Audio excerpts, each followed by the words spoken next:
ज्ञानवाणी का नव उपहार, पहुंची शिक्षा के द्वार, पढ़े लिखे और बने कुशल, ज्ञानवाणी का उद्देश्य सफल। ज्ञानवाणी। नमस्कार श्रोताओं, साप्ताहिक ज्ञान पत्रिका में आप सभी का स्वागत है। आज के इस अंक को लेकर मैं हूं आपके साथ वंदना Dutta.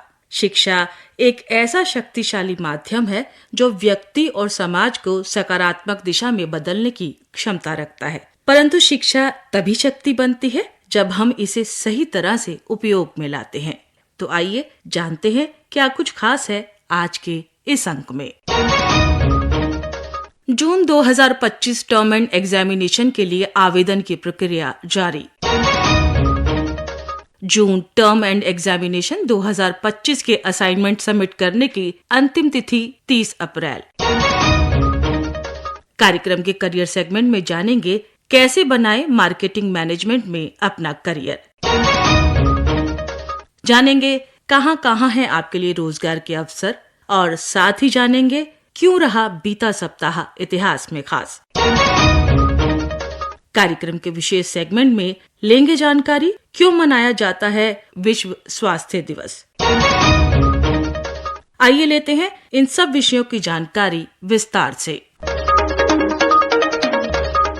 Indira Gandhi national open university यानी इग्नू ने अपनी आधिकारिक वेबसाइट पर जून 2025 टर्म एंड एग्जामिनेशन के लिए रजिस्ट्रेशन प्रोसेस शुरू कर दिए हैं। जो उम्मीदवार रजिस्ट्रेशन करना चाहते हैं वे आधिकारिक वेबसाइट www.ignu.ac.in पर जा सकते हैं। आधिकारिक वेबसाइट के अनुसार ऑनलाइन डिस्टेंस लर्निंग यानी ODL और ऑनलाइन प्रोग्राम के लिए विश्वविद्यालय की जून 2025 की टर्म एंड परीक्षाएं 2 जून 2025 से शुरू होने की संभावना है। टर्म एंड एग्जाम जून 2025 के लिए ऑनलाइन आवेदन करने की अंतिम तिथि 20 अप्रैल 2025 तक है और इस दिन तक कैंडिडेट बिना किसी लेट फीस के आवेदन कर सकते हैं। जो छात्र पिछले सेमेस्टर या पिछले वर्ष के पाठ्यक्रमों के लिए दिसंबर 2024 की टर्म एंड परीक्षाओं में उपस्थित हुए हैं लेकिन उनका परिणाम परीक्षा फॉर्म भरने की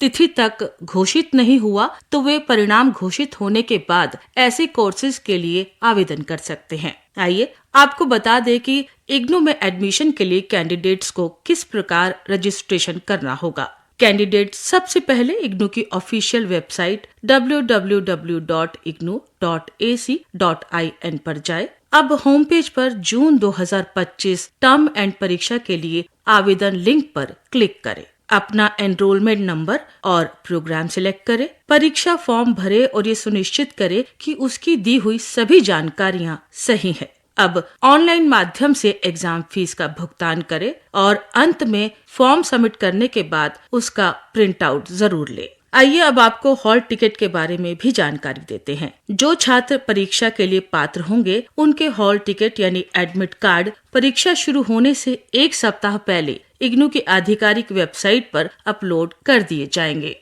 परीक्षा के दिन कुछ आवश्यक बातों का आप अवश्य ध्यान रखें, जैसे छात्र अपने हॉल टिकट का प्रिंट आउट निकाल लें। परीक्षा केंद्र पर समय से पहले पहुंचे।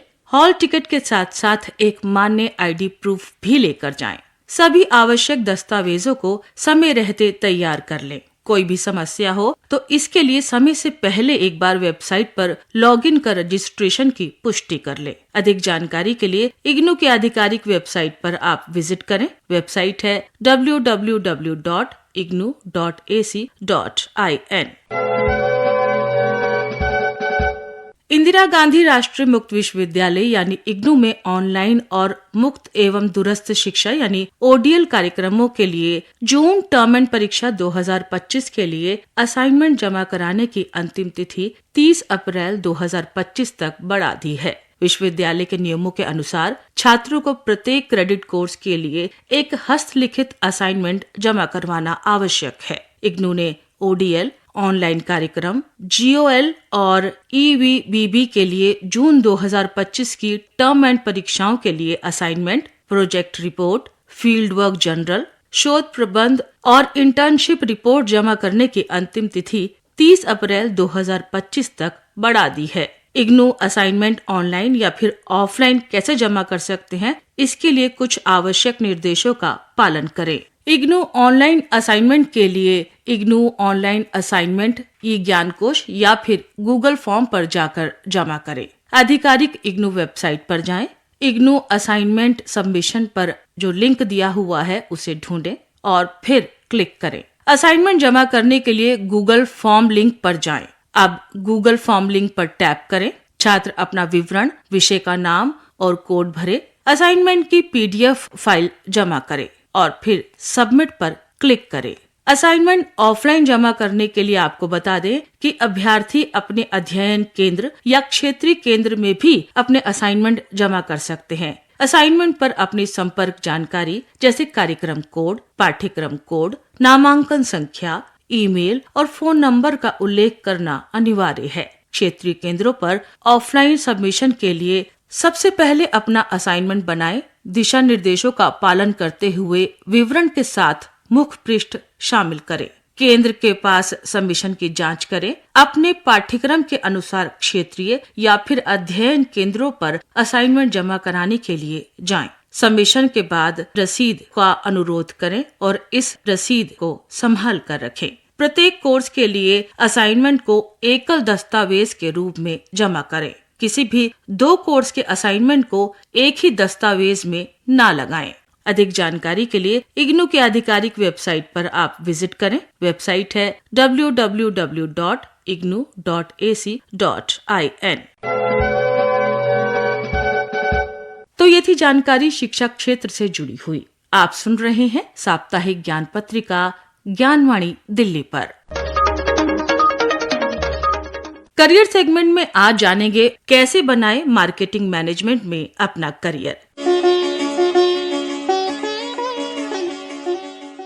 मार्केटिंग मैनेजमेंट के क्षेत्र में नौकरियों की डिमांड तेजी से बढ़ रही है। आज के समय में कंपनियों को अपने बिजनेस में वृद्धि करने के लिए एक उचित मार्केटिंग करनी पड़ती है। ऐसे में मार्केटिंग और सेल्स को जरूरत होती है प्रोफेशनल्स की। मार्केटिंग के प्रोफेशनल्स की एक खासियत होती है कि वो बिजनेस और कंपनी के विकास में एक अहम भूमिका निभाते हैं। एक मार्केटिंग मैनेजर का काम सिर्फ सामान की बिक्री भर नहीं रहता, बल्कि विज्ञापन, वितरण और फीडबैक पर भी होता है। मार्केटिंग मैनेजमेंट के क्षेत्र में करियर बनाने को सोचना एक बहुत ही सही फैसला होगा। छात्र 12वीं की परीक्षा करने के बाद मार्केटिंग मैनेजमेंट का कोर्स कर सकते हैं। इसके लिए 2 तरह के कोर्सेज उपलब्ध हैं, जिसमें छात्र डिप्लोमा कोर्स या फिर अंडर ग्रेजुएट कोर्स कर सकते हैं। मार्केटिंग मैनेजमेंट में अंडर ग्रेजुएट कोर्स को BA या BBA मार्केटिंग मैनेजमेंट के रूप में जाना जाता है, तो वहीं मार्केटिंग मैनेजमेंट में डिप्लोमा उम्मीदवारों को मार्केटिंग के डोमेन में संबंधित बुनियादी स्तर के नॉलेज और स्किल्स प्रदान करता है। मार्केटिंग मैनेजमेंट में डिप्लोमा और उम्मीदवारों को मार्केटिंग के डोमेन से संबंधित बुनियादी स्तर के नॉलेज और स्किल्स प्रदान करना आजकल काफी डिमांड में है। किसी भी क्षेत्र में ग्रेजुएशन करने के बाद छात्र मार्केटिंग में MBA कर सकते हैं। अधिकतर संस्थान इस विषय में प्रवेश लिखित परीक्षा के आधार पर करते हैं। मार्केटिंग मैनेजमेंट में पोस्ट ग्रेजुएट कोर्स को मार्केटिंग में MBA या MA के रूप में जाना जाता है। आमतौर पर MBA कोर्सेज के दूसरे वर्ष में मार्केटिंग मैनेजमेंट का स्पेशलाइजेशन पेश किया जाता है। कुछ MBA इंस्टीट्यूट्स मार्केटिंग की फील्ड में पूर्ण कोर्सेज भी प्रदान करते हैं। पोस्ट ग्रेजुएट होने की अवधि 2 साल की रहती है। अब बात करें इसमें जॉब ऑप्शंस के बारे में, तो कई छोटी कंपनियां, बड़े कॉरपोरेट, सरकारी और गैर सरकारी संगठन, कंसल्टेंसी, पब्लिक रिलेशन एजेंसियां इसमें काम करते हैं। इसके अलावा आप departmental store, computer company, utility company, खाद्य उत्पादों और मैन्युफैक्चरिंग फर्म में भी एक अच्छी जॉब ले सकते हैं। तो ये थी जानकारी कि कैसे आप मार्केटिंग मैनेजमेंट में अपना करियर बना सकते हैं। आप सुन रहे हैं साप्ताहिक ज्ञान पत्रिका ज्ञानवाणी दिल्ली पर। आइए अब जानते हैं कहां है आपके लिए रोजगार की संभावनाएं। एनसीबी यानी नारकोटिक्स कंट्रोल ब्यूरो में इंस्पेक्टर और सब इंस्पेक्टर के पदों के लिए आवेदन भरे जा रहे हैं। इन पदों हेतु आवेदन करने की अंतिम तिथि है 5 मई 2025। इसकी अधिक जानकारी के लिए आप यहाँ की आधिकारिक वेबसाइट पर लॉगिन कर सकते हैं। वेबसाइट है www.narcoticsindia.nic.in। IRCTC यानी Indian railway catering and tourism corporation में कंसल्टेंट के पदों के लिए आवेदन पत्र आमंत्रित किए जा रहे हैं। इन पदों के लिए आप 17 अप्रैल 2025 तक आवेदन कर सकते हैं। इस विषय में और अधिक जानकारी के लिए आप विजिट कर सकते हैं यहाँ की वेबसाइट पर। वेबसाइट है www.irctc.co.in। GMRC यानी गुजरात मेट्रो रेल कॉरपोरेशन में जनरल मैनेजर और चीफ जनरल मैनेजर के पदों के लिए आवेदन आमंत्रित किए जा रहे हैं। इन पदों के लिए आवेदन करने की अंतिम तिथि है 21 अप्रैल 2025। अधिक जानकारी के लिए आप यहाँ की आधिकारिक वेबसाइट पर विजिट कर सकते हैं। वेबसाइट है www.gujaratmetrorail.com। Coal mines provident fund organisation में कमिश्नर के पदों के लिए आवेदन आमंत्रित किए जा रहे हैं। आवेदन करने की अंतिम तिथि है 2 मई 2025। अधिक जानकारी के लिए आप लॉगिन कर सकते हैं यहाँ की वेबसाइट पर। वेबसाइट है www.cmpfo.gov.in। तो ये थी जानकारी कहाँ है आपके लिए रोजगार की संभावनाएं। आप सुन रहे हैं साप्ताहिक ज्ञान पत्रिका ज्ञानवाणी दिल्ली पर। आइए अब जानते हैं क्यों रहा बीता सप्ताह इतिहास में खास।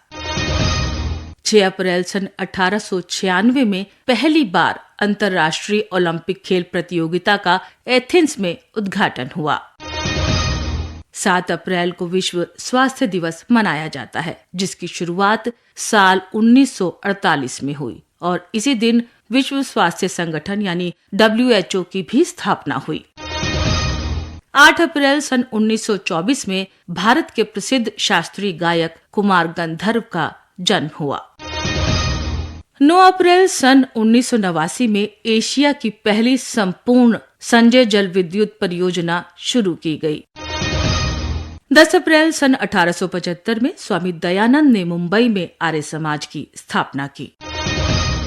11 अप्रैल सन 1919 में अंतर्राष्ट्रीय श्रम संगठन की स्थापना हुई।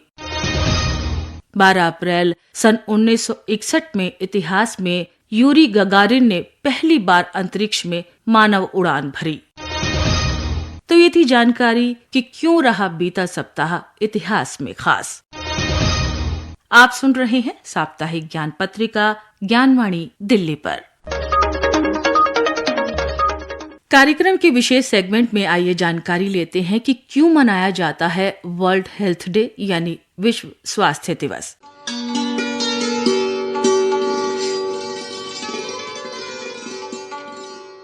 हर साल दुनिया भर में 7 अप्रैल का दिन विश्व स्वास्थ्य दिवस के रूप में मनाया जाता है। इस दिन को मनाने का उद्देश्य वैश्विक स्तर पर स्वास्थ्य से जुड़े महत्वपूर्ण मुद्दों और सेहत से जुड़े अधिकारों के बारे में जागरूकता बढ़ाना है। आइए जानते हैं कि इस दिन को मनाने के लिए 7 अप्रैल की ही तारीख आखिर क्यों चुनी गई। दरअसल 7 अप्रैल 1948 के दिन विश्व स्वास्थ्य संगठन WHO यानी वर्ल्ड हेल्थ ऑर्गेनाइजेशन की स्थापना की गई थी। वही विश्व स्वास्थ्य संगठन की स्थापना के साथ विश्व स्वास्थ्य दिवस मनाने की नींव भी रखी गई। पहली बार इसे सन 1950 में मनाया गया। तब से हर साल 7 अप्रैल के दिन विश्व स्वास्थ्य दिवस मनाया जाता है। विश्व स्वास्थ्य दिवस को मनाने का मकसद लोगों को उनकी सेहत के प्रति सचेत करते हुए स्वास्थ्य संबंधी दिक्कतों को दूर करना और उन्हें जागरूक करना है। हर साल वर्ल्ड हेल्थ डे को मनाने के लिए विश्व स्वास्थ्य संगठन एक खास थीम भी निर्धारित करता है। ये थीम उस समय की सबसे बड़ी स्वास्थ्य की चुनौती को दर्शाती है, जिसका उद्देश्य ये निश्चित करता है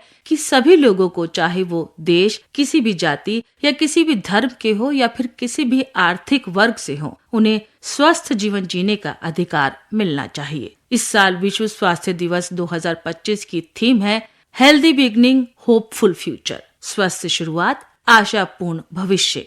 ये थीम माताओं और नवजात शिशुओं के स्वास्थ्य और उनकी सुरक्षा पर केंद्रित है। इसका उद्देश्य प्रेगनेंसी, डिलीवरी के समय उच्च गुणवत्ता वाली सेवा की जरूरतों को पूरा करने पर जोर देना है। तो ये थी जानकारी कि क्यों मनाया जाता है विश्व स्वास्थ्य दिवस।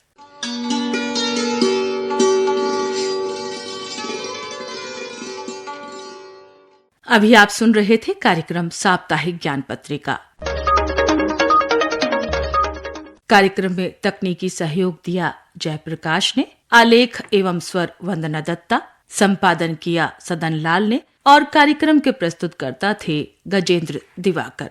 इसी के साथ साप्ताहिक ज्ञान पत्रिका का ये अंक अब यहीं संपन्न होता है। अब मुझे यानी वंदना दत्ता को दीजिए इजाजत। नमस्कार। ज्ञान वाणी का नव उपहार, पहुंची शिक्षा